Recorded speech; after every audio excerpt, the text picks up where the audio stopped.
Banyak tuh orang-orang seni rupa perlawanan muncul tuh, tapi memihak di partai-partai gitu kan. Seni rupa perlawanan itu kan akan membaca tentang derita rakyat. Apa kita nggak merasakan? Apakah Jokowi, Prabowo, atau Anies, atau sekarang Ganjar dari reformasi sampai sekarang apa yang dihasilkan?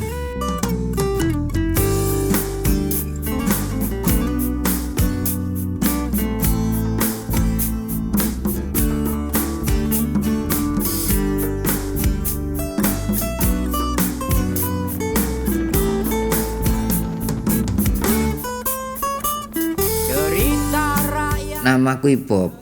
Kalau di dunia maya saya itu Ibob Susu. Nah, aku aktif di seni musik sebumi. Aku vokal di Pandai Api. Beberapa karya-karya Pandai Api sudah tahu, kawan-kawan buka ada YouTube Pandai Api Sebumi. Kebudayaan masyarakat Indonesia menjunjung tinggi nilai-nilai kerakyatan. Sebenarnya awal berkesenian saya itu seni rupa, saya melukis. Sampai saya pernah kuliah di ISI. Saya ngambil jurusan seni murni. Saya sempat berkarya di dunia aksi-aksi, di gerakan-gerakan mahasiswa, gerakan rakyat. Janji, janji tinggal janji. Kalau nggak janji nggak menang. Saya banyak menggambar di sana, bikin okoko, panel, gambar macam-macam kayak itu. Banyak aku kerjakan, bahkan sampai hari ini saya mengerjakan itu karena ngomong seni rupa perlawanan gitu. Ya harus turun ke bawah, harus tahu tentang kejadian rakyat. Siasatnya ular, kejamnya sebanding Soeharto. Kalau aku lebih mengidentikan tentang karya nakal, konteks nakal itu kan bermacam-macam. Nah, hari ini justru aku malah mengulik tentang nakalnya rakyat terhadap pemerintahan. Bagaimana nakalnya rakyat itu adalah kenakalan pada tuntutan hak hidup mereka. Rakyat itu kan banyak macamnya tuh kan. Ada buruh, tani, pelajar, mahasiswa, kaum nelayan, perempuan, seniman, atau kaum miskin perkotaan, tukang becak, dagang asongan, dagang kaki lima, parkir, dan segala macamnya yang ada di kehidupan perkotaan. Nah, berarti kan ya aku harus menceritakan tentang kesengsaraan yang dialami mereka.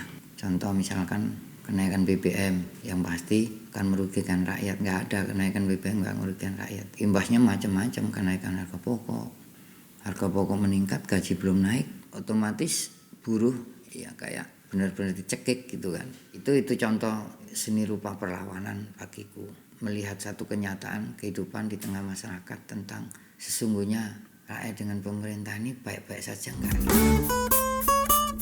Cerita rakyat, cerita politik. Aku hanya menceritakan bahwa seni rupa perlawanan tadi, ya kita mengulik tentang kehidupan rakyat dulu. Karena kita kan tidak terlepas dari lingkungan. Gitu. Percaya lagi. Kita punya media.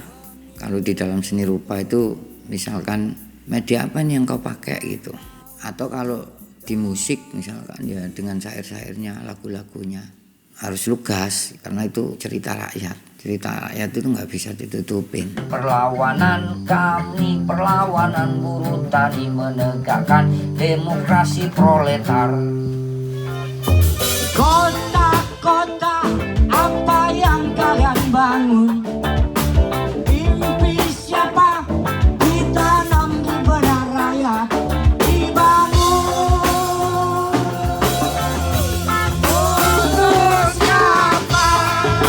Politik itu penting.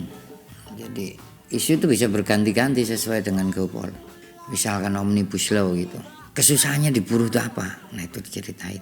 Di dalam karya seni rupa digambarin.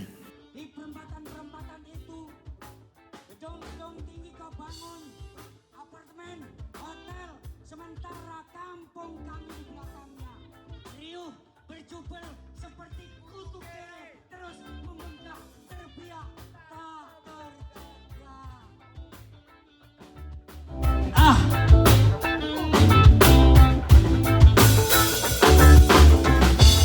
Gaya seni rupa yang perlawanan inilah yang kemudian harus benar-benar dibudidayakan di tengah pelukis-pelukis. Prinsipnya bahwa seni rupa perlawanan itu harus menjadi budaya gitu. Perupa-perupa gitu bikin semacam karya-karya perlawanan seluas-luasnya. Berjejer-jejer, berjejer-jejer, berjejer-jejer. Tantangan yuk pasti yuk. Ya semisal gini, tembok siapa sih yang mau digambarin tentang anjing pemerintahan ini misalkan. Ya, pasti kan kita akan berhadapan dengan polisi, tentara, Satpol PP. Nah itu kita akan berhadapan di situ. Menurutku ya siap dengan resikonya. Namanya hidup itu ya ada resikonya kok. Orang duduk aja resikonya ada kok.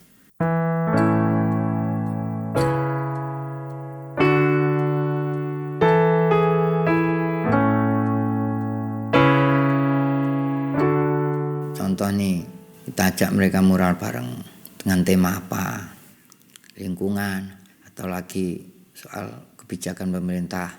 Kalau di seni grafis ya workshop cukil kayu, melatih mereka untuk menggambar terus dicukil, itu kan, untuk kreativitas kan.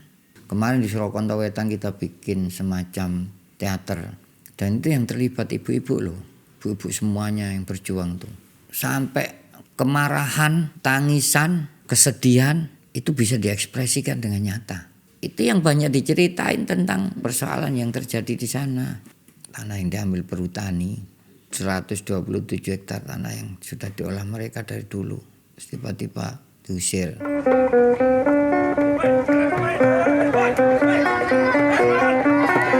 Kejadian itu pernah ibu-ibu bermain teater ini menyanyikan lagu Darah Juang, kalau nggak salah, lupa aku lagu apa itu. Nangis sampai nangis kok. Aku ikut nangis. Aku sampai mundur gitu, menjauh ke mereka, izin untuk menghindari itu, sampai segitu aku. Hidup petani, hidup petani, hidup petani. Surakarta Wetan, Surakarta Wetan, Surakarta Wetan. Banyak perlawanan. Petani. Tolak perhutani. Harus aktif dong. Waktu di Surakarta Wetan, karya-karya cukil kayu itu yang menjadi tuntutan mereka. Gambar-gambar, banner-banner, bukan print, kita kerjain secara manual. Lukisan-lukisan baliho gede, pampang sana kemari. Itu yang mempengaruhi orang semangat juangnya tinggi. Hatiku tergetar menjerit, menatap wajah terluka, menggantung pasrah merana, pemuda-pemuda Indonesia.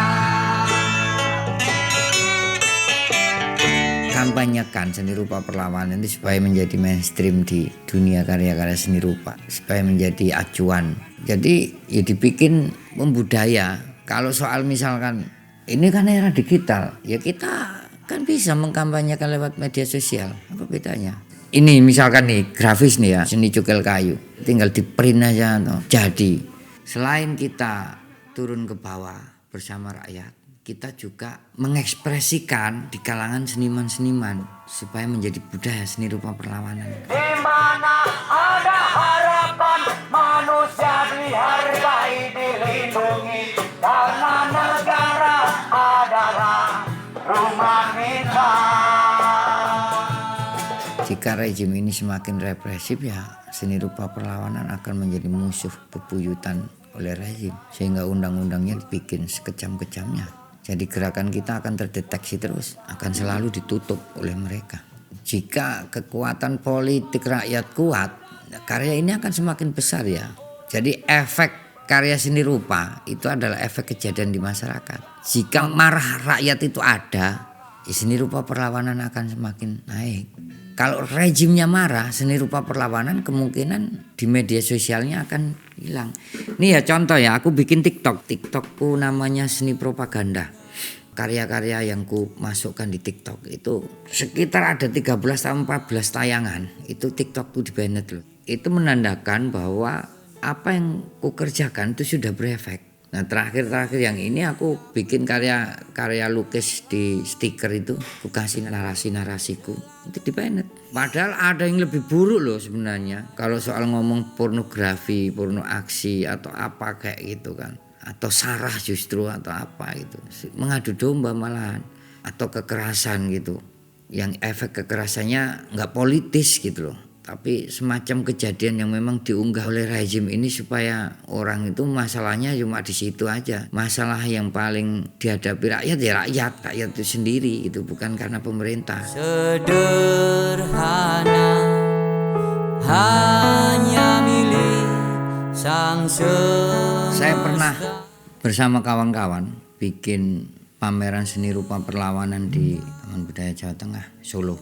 Itu pas merespon tentang pemilu 2019. Justru di tengah acara itu pemerintah waktu itu PDI itu bikin semacam galang seniman, 1000 seniman di Jawa Tengah. Siapa sih seniman sing jadi cecongok rezim gitu kan, kelihatan tuh. Karena mereka dibayar gitu. Nah, sementara ada pesta demokrasi yang kemudian tidak untuk rakyat sebenarnya, hanya pergantian bonekanya aja. Tubuh ini dalam dunia beber seni ada lakon, ada musuh. Nah, ini kita bicara soal posisi seniman nih di pemilu 2024. Kalau tadi ngomong seni rupa perlawanan, tuh banyak tuh orang-orang seni rupa perlawanan muncul tuh, tapi memihak di partai-partai gitu kan, ngeblok, terutama ngebloknya terhadap presiden. Dan menurutku itu cecongok gitu, nggak ada bedanya dengan pimpinan partai. Nyari duit mereka. Pertama nyari duit, kedua nyari ekstensi aja ngelonte gitu lagi.